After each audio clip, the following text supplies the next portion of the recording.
Yeah, well, the interesting thing is that you're in Australia right now and I'm not. Yeah, yeah, that's true. It's such an odd thing, you know. So for the record, just very quickly, my wife is Australian. That's why I'm in Australia, because people always ask, "Oh my God, you're French, you're," and a lot of people do think so. But yeah, and as you will discover, like I can tell you this the reason behind actually why I've started all this is a bit linked to Australia, actually.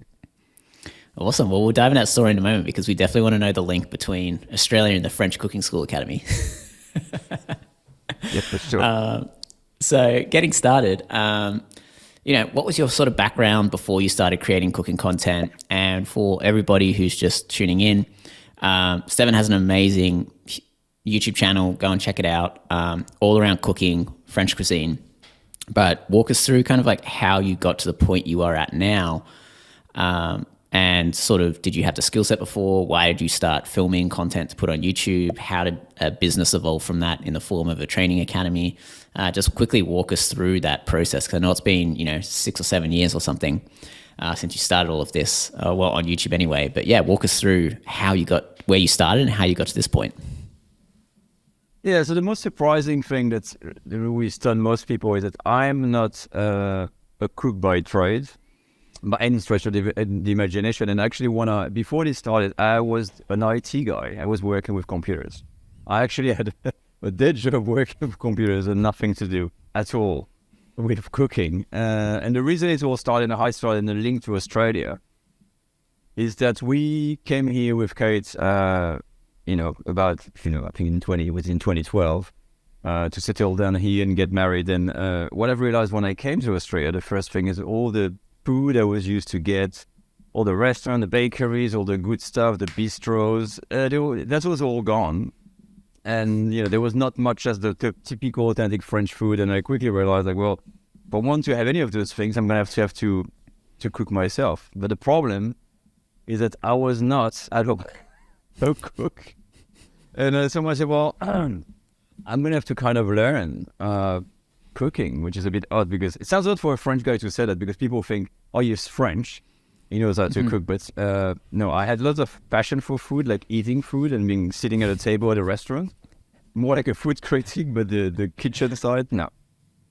So very different, eating it versus making it. yeah. Well, as I discovered. So basically, in a nutshell, I started to crunch the internet for like recipes and maybe look at YouTube is another place, but looking at resources over there.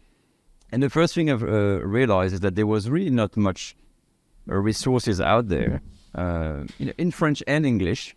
And I couldn't really find all the stuff I wanted. And in France, it's quite common to have all these books you can buy, because the culinary scene is different than Australia. Mm-hmm.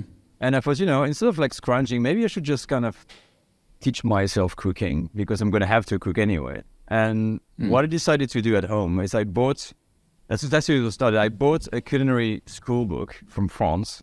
That is the book that all students use to learn cooking when they go to a school. And it's like a step-by-step thing, lesson 1 to lesson whatever. And I said, I'm going to take that, go through lesson by lesson and teach myself. And because I was working in IT and YouTube was kind of a thing, I said, you know what? Maybe I should kind of, for the fun, why don't I take my iPhone and record myself going through the lessons and share it, because since there's no resources out there, it might be useful for some people out there, Yeah.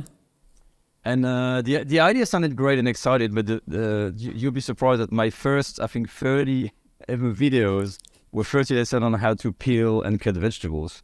And that was not like I remember grinding celery, or today we're doing the beetroots and the cauliflower. That's one of your most popular videos, actually. Exactly.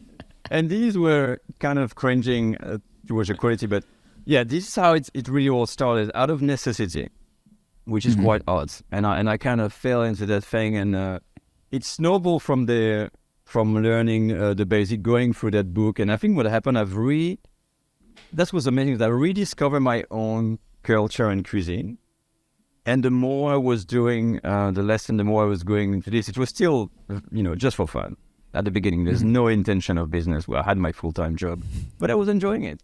And the more I was learning, I got intrigued, and it kind of snowballed from there. Like I just got interested. I found an audience that realized like what I've noticed in the market, there was a gap.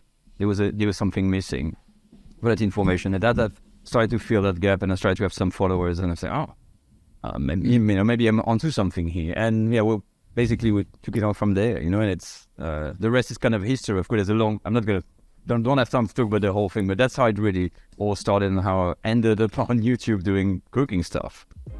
Yeah. And wow, what a fate. Hey guys, we put a bunch of effort into making great content for this YouTube channel, so please hit subscribe, leave us a comment, hit like, and tell a few friends about it.